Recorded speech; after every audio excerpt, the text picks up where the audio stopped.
Hey everybody, so this is going to be the final part of my tutorial on how to bring metals and metal models into Lumion. So we've kind of gotten through the boring parts, and we've also gotten through the textures, but now we're going to do the really cool one. Bringing the metal models into Lumion that's the part I always kind of struggled the most with, because it's not as straightforward as it really should be.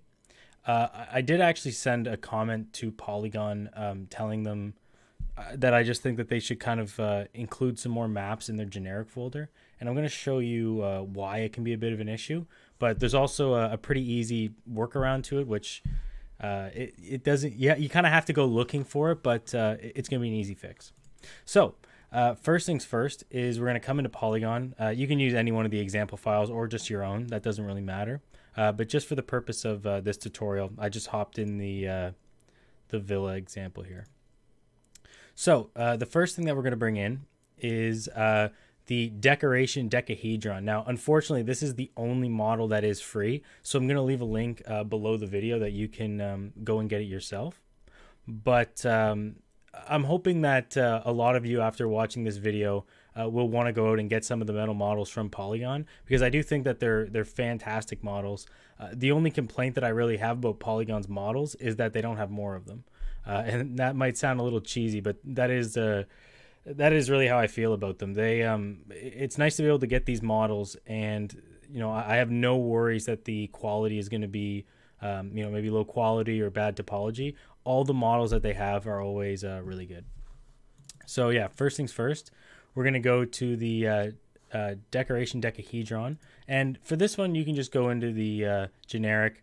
I downloaded the 3ds Max version of this one. So if you went into software, it would be, the Arnold file will be right there.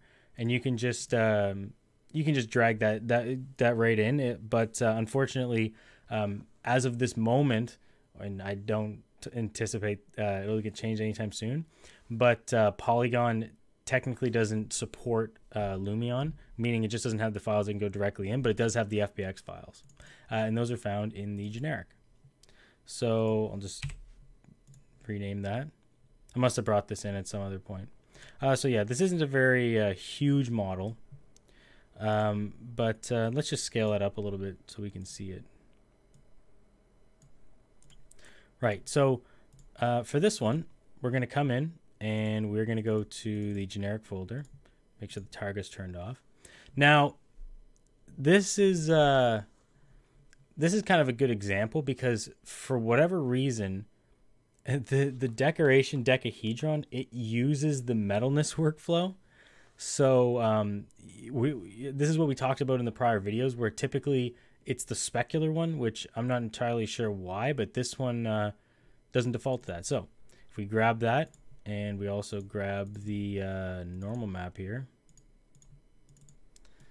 and we just come to the reflectivity, turn it all the way up, and maybe turn the gloss down a little bit, then more or less, you have your model. And this is a very simple one. I only really included this one because it's the free model, so I figured that I'd kind of let you guys know that if you want a nice little decoration, it's just a little bit of a bonus. But we will go outside here, and I'll start doing some of the good stuff. So I'm going to open up my folder again.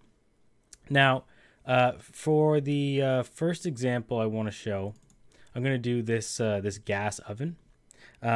This one comes in gas or electric, but that's not really too big a deal. They look the exact same. It's just the element on top. So what I'm going to do first is I'm going to import this now. For this one, I am going to do I downloaded the folder twice, and I'm going to kind of show you why I did that. So first things first, we'll bring the model in. Now, if we kind of do the same thing that we just did, and we go to the color map, 3ds Max generic. So it's this is the color map, but it's, as you can see, it says specular. So we hover over it, you can read the at the end there, color specular. And as we talked about it before, that can make things a little more difficult. We do want the metalness workflow. So without I did the Decahedron. So right off the bat, you know, the model doesn't look the worst. It's a little too bright, but you know, if you need a black oven, it does work.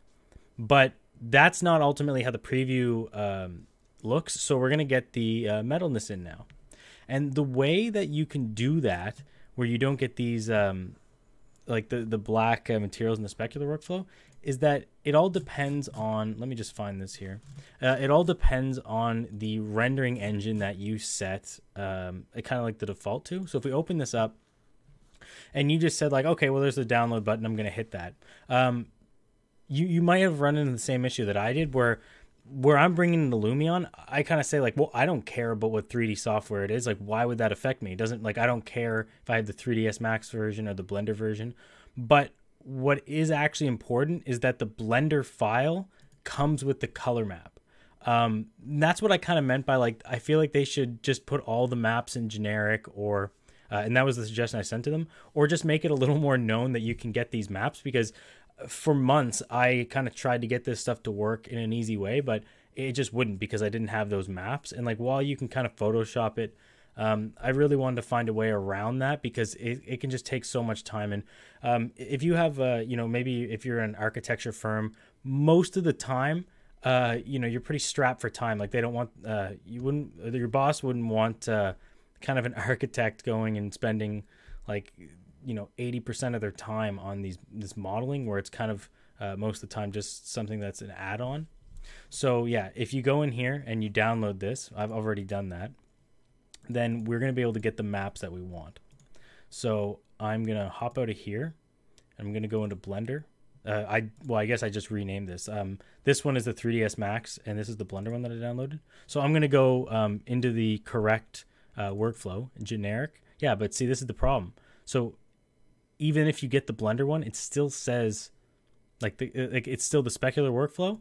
So you actually have to go into this folder here where it says software, Blender cycles, and then typically this is where the actual Blender file is saved that you can append into your into the Blender file that you're using. But luckily, as you can see now, it says color metalness, so we have the correct maps. And I am actually going to Photoshop these, so I'm going to close that just because that's the Lumion window. So oops, yeah, I'm going to open up Photoshop, and now I'm going to set this up in the way that I want it. So we're going to take the color, we'll drop that in. Now for both of these maps, like the color and the normal, I'm just going to put the metalness onto it, because I found that worked the best. So I'm going to drop this in. I'm hit Control A, Control C to copy it. I'm going to go and make an alpha channel for the metalness. Drop that in here. Now, what this is basically saying is that the console here, and then I'm unsure what this red strip would be, but the areas that are red are not going to be reflective, whereas the areas that are whitish here, that's the metal, so that is going to be very reflective. So we'll save that out. And I'm going to put this in the generic one just to make it a little bit easier. So I'll call this Colmet. Okay. And then I'll close the color map, and I'll drop in the normal map. And we're going to do the exact same thing. I guess it's already copied, so paste that in, and then there. So yeah, what this is also saying, again, is you see the areas that would be really reflective. It's blue, but then the areas that are not going to be as reflective, with a bit more, it just has different information, then we have the red areas. And I did go through this in the other videos, but just in case this is the first one that you're watching, if you drop a either like a gloss map or like in this case the metalness map into the alpha channel of the normal map, Lumion can read that and it becomes a mask, so you actually get more information out of your normal map than if you would just dropping it in. And it kind of lets it tells Blender what areas should be getting you know, maybe more glossy or less glossy, whereas if you don't have that with the normal map, then if you drag the slider like all the way up or all the way down, it's changing the entire model. So that's just something that is important to keep in mind. It's very important for importing not only textures but models into Lumion. So I'm gonna save this in here.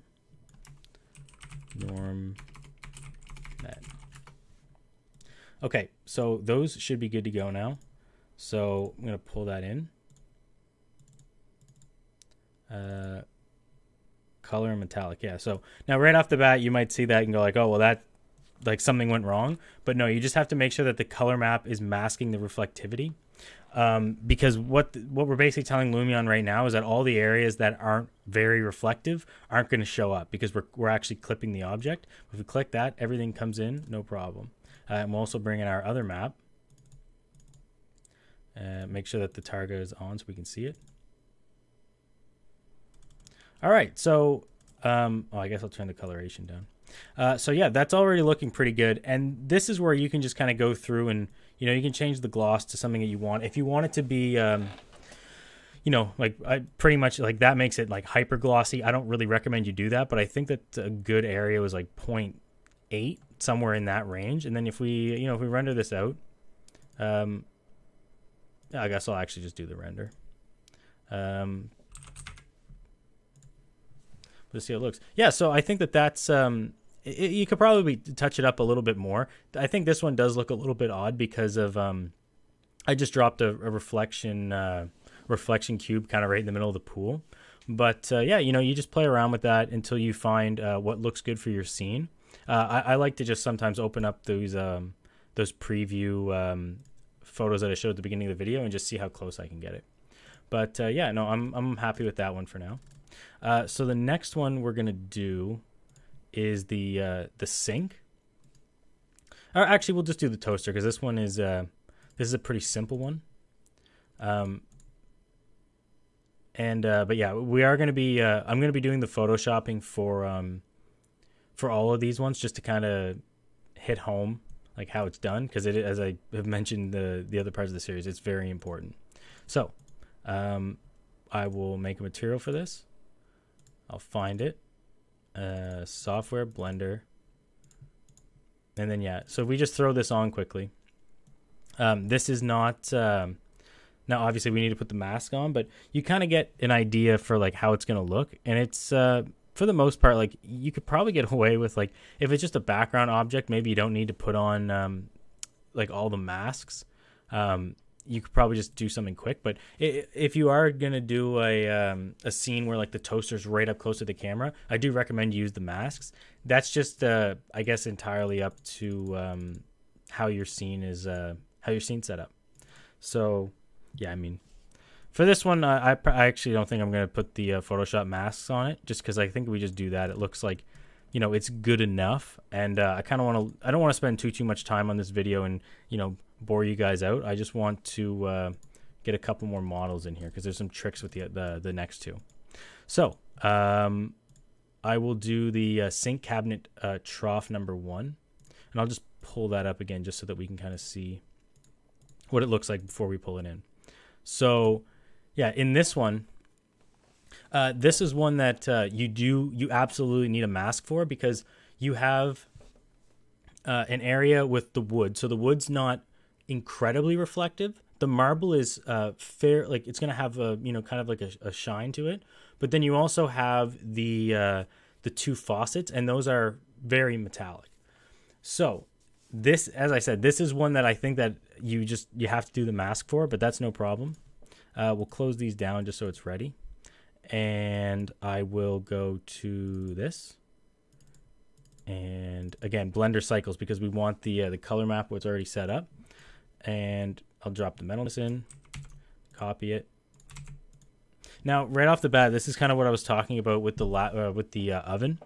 So what you can see is that these white areas here, we can basically tell right off the bat that that's going to be the faucets, because Lumion is going to give it a very reflective surface. So if you're looking at this model and then it's only those white areas, like it's almost like inverted, then you know that you don't have the it's not set up correctly. Like if it looks like this, then what would happen here is that all of the wood and all the marble would be extremely reflective, but then the faucets would be extremely dull. So when you're looking at these maps, just kind of try and figure out what parts of the model that you're looking at the map sometimes, just to make sure that it's the right one. But yeah, so the color map should be good to go. And we'll drop that. I'll just put this in generic again, just save them quick. And then I'll get rid of that. We'll do the normal map. Oh, oops, I don't want to copy that one. Yep, and then it's the same thing. So the area with the blue is going to be the more reflective stuff. And okay.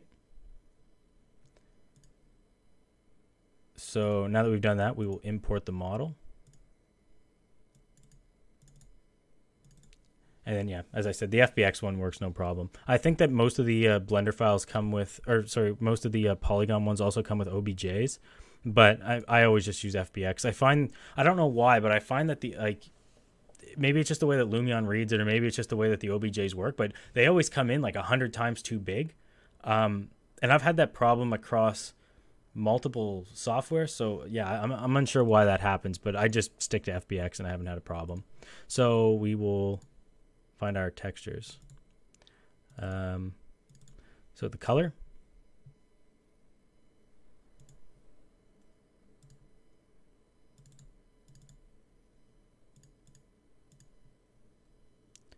And here we go. Now, so as you can see, again, it's cut the whole thing, but this is what we want. Now, if we crank this all the way up and we turn this down to kind of like 0.8, I like this is where you kind of would have most metals. I don't find that actually looks that good, because if we go into our rendered mode here, like the island just looks so like dull. Like it doesn't look like it's supposed to. It just kind of looks like, you almost have only a color texture on there. So with this one, I'm actually going to turn it up past that, because as we kind of mentioned in the prior videos, like once you're at 1, then as you can see, the faucets aren't changing. So knowing that, we can maybe go up to like, just see when it starts to change. So that obviously that's way too much. But if we come down maybe like maybe like 0.3, because we want the top of the counter to have some shine, and we also want the wood to kind of have a bit of that too. But then we want that the faucets to be really metallic. Now, if you wanted them to have more of like this look, where they're not as strong, I think the only way that you can really do that easily is just by editing it in like something like Blender or 3ds Max. That is something I'm going to be getting into in a tutorial very soon. Just kind of how to go through Blender and make just sort of change the materials that you're looking at, just so that you have more control over it in Lumion, because unfortunately Lumion does not have the ability to kind of break up different colors on the model, which I wish it did. But yeah, there's easy workarounds for that. So if we just kind of go back into rendered mode and we look at that, so you can see that there's a bit more of a shine to it. Like it looks a little more realistic. So I'll just render that out quickly just so we can have a better look. So this may just get choppy for a second. Yeah, and I think that looks a bit better. As I said with all the other stuff, you can just kind of play around with it until you find something that you like. And if you can't get it to work that way, then you can always just edit the photos in Photoshop to kind of make these areas like more glossy, I guess. And then the last thing that I want to bring in is that sink. Now, the reason why I left this for the last part is because for this, the way that this sink is set up, it's almost like I'll just bring it in. Like the model is almost floating in a weird way, or it's floating on the like the faucet is not attached to where most people would kind of think it is. So there's a way to fix that though. Now you could just put it so that that's kind of sitting right on your counter, but if you wanted to move that onto the sink, then you wouldn't be able to do that in Lumion, and that just might be what some people want. So what we're going to do is we're going to open up that Blender folder for the sink. Now, this part, if you don't have Blender, you won't be able to do it. I do recommend that you get it, just because there are some things in my tutorials I'm going to go through. Like I just mentioned, like maybe changing materials or just moving some like FBX stuff around. And I think that Blender is a fantastic software for doing it. Plus, it's free. So there's no harm in checking it out. But for this one, I'm going to open up the sink. And this is what you should see. All I'm going to do is I'm going to click on the faucet here. I'm going to hit G because that's the move button. And then I'm going to hit Y because that locks on the Y axis. And I'm just going to move it right there. So again, you can put it wherever you want, but for this one, I kind of like to put it right on the, maybe like right on the metal. But that's just preference. And then you're going to come up here and go to export, FBX. And then we look and it's, so it's in Blender cycles here, but I'm going to come out here and put this in the generic one. So you just click on that, delete it, export FBX. Now this one should be good to bring into Lumion again. Now if we want to hit this and you go to the re-import model, then we should see the faucet just, move right into place. So cool. Now we can start to pull this all together.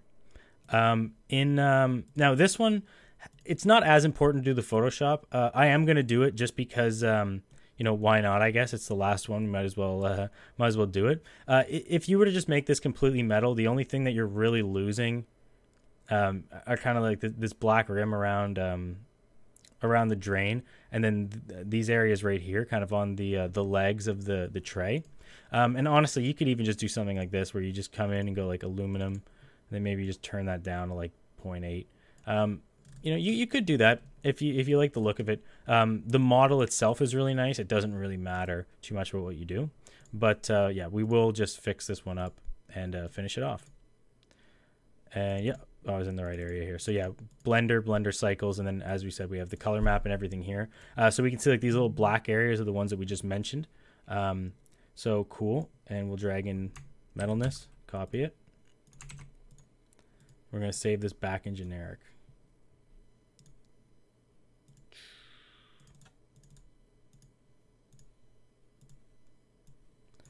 We'll bring this one in. Turn that on. Cool.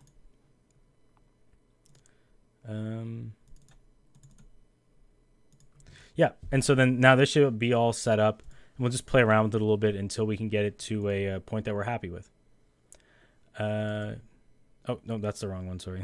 I do this every video. There's so many folders I'm clicking that and it keeps putting me in like weird spots, but I think this is the right one. Yeah. Sync, and yeah.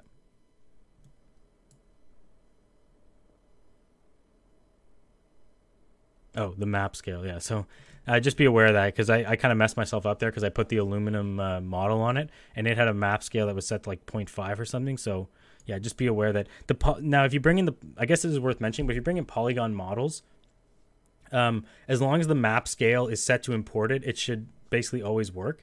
And if you actually go and change a material, like let's say I went and I made this faucet like red or something in Blender, and I brought that into Lumion, if I put the sink material on the basin here, it's still going to work, because even though I've changed the color of one portion of it, it can still read the texture coordinates of the rest of this model and go like, okay, well, this is missing now, but these coordinates are still here, so it's going to look like this. And I think that's really awesome, because it gives you a lot of flexibility where if you want to go in and start changing like models around, and maybe you want to just make something glass, then you can just change the glass, bring it into Lumion, do what you have to do, but then it's not going to mess up the rest of your model. And that's very fortunate, because it would be very bad if we couldn't use these models. So as I said, I use Poliigon models in I think every single one of my renders. I really like the company. Yeah, so that's again, I guess this is worth mentioning that in Blender, this is called backface culling. So since you wouldn't see that face, it's just kind of cut out, but that transfers in the FBX. So if you see, like if I go up here, those aren't missing. So as long as it was kind of sitting inside of a counter, you wouldn't see that, and no matter where I go, you're going to get that effect. But yeah, so we'll render this one out, and then we'll just kind of wrap it up. Yeah, and it's just got a, yeah, just the light hits it really well there. So anyways, yeah, that is going to be the end of my metals tutorial. I will be doing more with Poliigon models in the future. I think that the next video I'm going to release on this topic, there's a wine glass model. So I may just kind of mess around with kind of how to make your own wine bottle in Lumion, but then also import them. It's mostly just yeah, you do have to change a lot of materials, but I did get it to work the other day, so I was happy with that. But yeah, let me know if this tutorial series helped you out. Let me know if there's anything that you think I should change about kind of how I'm making the videos. I do really appreciate all of the comments. It's kind of cool to see people engage with some of the content that I'm making. And like always, if there's any suggestions for future videos that you guys have, please just put them below, and I'll see if I can get around to any suggestions as fast as I can. I really don't have a set schedule for when I want to release all of the videos. Like, if I plan on releasing, maybe these 3 videos one week, and someone says, hey, I'm having a really hard time doing this, then I'll basically drop what I'm doing at those to try and either learn to help out, or be able to teach that person. And as I mentioned, I'll leave links to all these models below the video, but only the Decahedron is available for download. And if you don't have any Poliigon credits, I do really recommend that you go and just even get like a monthly subscription. I think if you sign up for 1 month, I think I paid somewhere in like mid-20s Canadian dollars. So it's a pretty good deal, and you get like 300 credits, which is like, I think that's at least like 20 models and like probably close to like 30 textures. So not a bad deal at all. And would just like to say thank you very much again. If you're not already subscribed, I'd really appreciate it if you hit that button and maybe like the video, just so that when I release more videos in the future, you'll be able to get a notification for that, and you'll be able to come and see what I'm up to. All right, guys, have a great night, and thanks for sticking around for the whole tutorial.